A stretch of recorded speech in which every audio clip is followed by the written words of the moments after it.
किन्नर चुड़ैल। गोरखपुर नाम का एक गांव हुआ करता था। उस गांव में ज्यादा लोग नहीं रहते थे। उस गांव में एक गर्भवती औरत रहती थी। उस औरत का नाम कमला था। कमला अपने घर में अकेली रहती थी। उसके पति की सारी जायदाद उसके नाम हो गई थी। पर सभी गांव वाले उस औरत को मनहूस औरत समझा करते थे और सभी उससे नफरत किया करते थे। एक बार कमला राशन की दुकान पर खाने का सामान खरीदने जाती है। भैया जी जरा 1 किलो दाल चावल देना। अरे हाय हाय हाय हाय हाय हाय हाय। अरे मनहूस औरत मेरी दुकान में बंद करवाने आ गई क्या? चल जा यहाँ से। मैं कुछ नहीं देने वाला तुझे। भाग यहाँ से। चल निकल। भैया जी ऐसा मत कहिए। मैं गर्भवती हूँ। मुझे खाने की बहुत जरूरत है। मुझे खाना दे दीजिए। दुकानदार कमला को वहाँ से मार कर भगा देता है। तभी कमला रोते उस गांव के किन्नरों के इलाके में आ जाती है। गांव वाले किन्नरों को उसी इलाके में रखा करते थे क्योंकि वो लोग किन्नरों को पसंद नहीं करते थे और उनके इलाके में रहने से मना करते थे। तो किन्नरों ने उसी गांव में अपना एक इलाका बना लिया था। जब किन्नर लोग देखते हैं कि एक गर्भवती महिला रोते उनके इलाके में आ गई है तो सारे किन्नर कमला के पास जाकर उसका हाल पूछने लगते हैं। क्या हुआ बहन? तुम्हारे गर्भवती हमें इतनी बुरी हालत है। तुम रो रही हो। तुम डरो मत। हम तुम्हें कोई नुकसान नहीं पहुंचाएंगे। तुम शांत सब बताओ क्या है। मैं कमला हूँ। मैं गांव के दूसरे इलाके से आई हूँ। 2 महीने पहले ही मेरे पति की मौत हुई है। मुझे गांव के लोग मनहूस मानते हैं क्योंकि मैं विधवा हूँ और गर्भवती भी। वहाँ के लोग खाने के लिए बेचने के लिए तैयार नहीं, जिससे मेरा गुजारा नहीं हो रहा था। कोई बात नहीं कमला, हम तुम्हारा ख्याल रखेंगे। किन्नर कमला को एक खाली रहने जगह देते हैं और उसकी देखभाल भी करते हैं। कुछ ही महीने बाद कमला अपने बच्चे को जन्म देती है।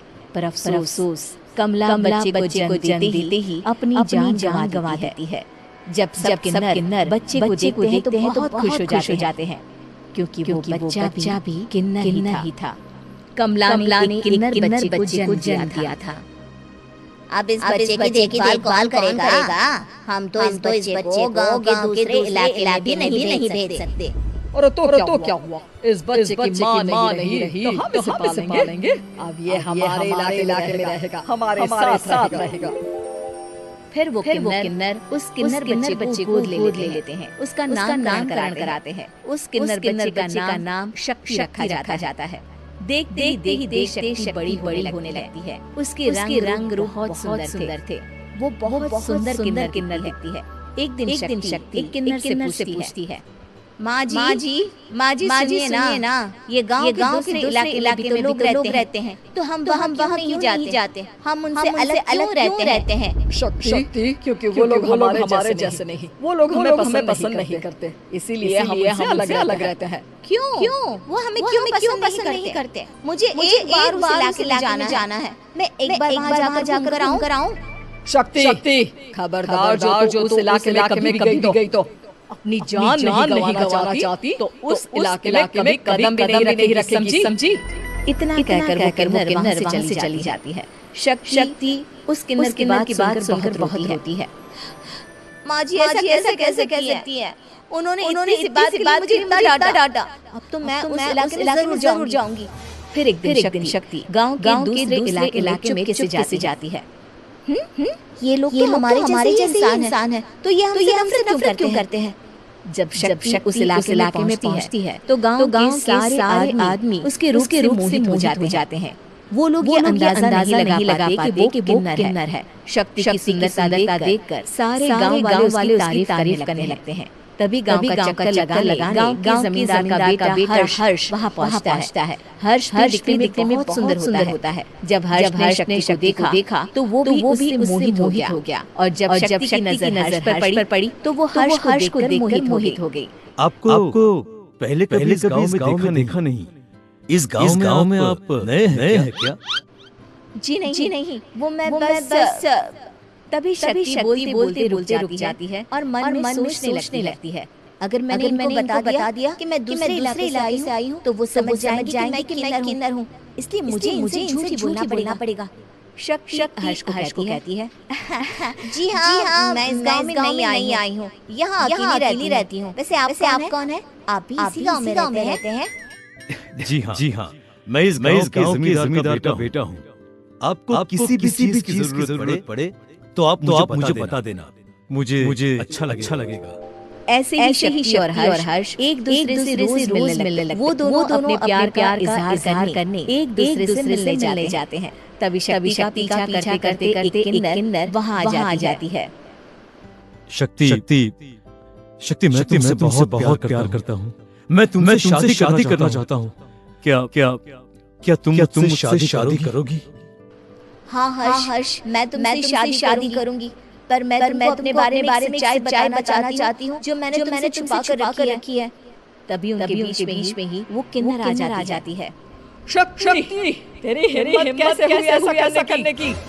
वो किन्नर शक्ति को खींचकर गांव के जमींदार के पास ले जाती है। हर्ष भी वहाँ शक्ति को बचाने के लिए पहुंच जाता है। जमींदार शक्ति और हर्ष के प्यार के बारे में सुनकर गुस्से में आ जाता है और शक्ति को गांव के बाहर निकाल सजा देता है। शक्ति ये बात सहन नहीं कर पाती और कुएं में कर अपनी जान दे देती है।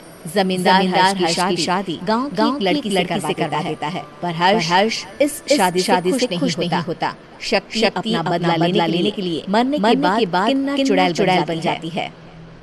अब मैं इन गाँव वालों को नहीं छोड़ूंगी, अब इनसे मैं अपने प्यार का बदला लूंगी। किन्नर चुड़ैल गाँव वालों को परेशान करना शुरू कर देती है। एक बार वो रात गाँव के खेतों में पहुंच जाती है और वहाँ आग लगा देती है। सारी फसल जल के राख हो जाती है। जब एक आदमी रात को देखता है कि खेत में आग लग गई है तो वो वहाँ पहुंच जाता है। वो देखता है कि खेतों के बीचों बीच एक किन्नर चुड़ैल खड़ी है और वहाँ खड़े होकर ताली बजा रही है। गाँव वाला किन्नर चुड़ैल को देख बेहोश हो जाता है। जब सुबह उस आदमी को होश आता है तो वो सीधा जमींदार के पास जाता है। अरे जमींदार साहब, अरे वो किन्नर चुड़ैल ने मेरी सारी फसल चला दी। अब मैं क्या करूंगा? क्या होगा मेरा? जमींदार चुड़ैल का नाम सुनते ही सब कुछ समझ जाता है। अब वो बहुत डर जाता है। उसी रात जब जमींदार डर के मारे अपने कमरे में नहीं पाता, तभी वहाँ अचानक से किन्नर चुड़ैल आ जाती है। किन्नर चुड़ैल जोर से जमींदार के आगे खड़ी होकर हंसने लगती है और ताली बजाने लगती है। जमींदार उस डरावनी किन्नर चुड़ैल को देख बहुत डर जाता है। तूने मेरे साथ बुरा किया, अब मैं तुझे जान से मारूंगी। नहीं, मुझे माफ कर दो, मुझे मत मारो। मैं कभी ऐसा दोबारा नहीं करूंगा। अब तुम जो बोलोगी वही मैं करूंगा। ठीक है, मैं चाहती हूँ कि किन्नर इलाका गांव के इलाके से जुड़े और गांव का कोई भी आदमी किन्नर समाज से द्वेष न करे, उससे नफरत न करे, नहीं तो मैं सारे गांव को मार दूंगी। और तुम गांव में एक नया कानून बनाओ कि अगर किसी ने किन्नर समाज को हानि पहुंचाने की कोशिश करी या इनसे भेद करने की कोशिश करी तो तुमको कड़ी से कड़ी सजा मिलेगी। मैं ऐसा ही करूंगा। तुम जो बोलोगी वो मैं करूंगा। पर मुझे जाने दो प्लीज। तब वो किन्नर चुड़ैल से चली जाती है। गांव का जमींदार किन्नर चुड़ैल का मानते हुए दोनों इलाकों को एक कर देता है और नया कानून लागू कर देता है। तब से वहाँ किन्नर समाज और बाकी गांव वाले शांतिपूर्वक रहने लगते हैं।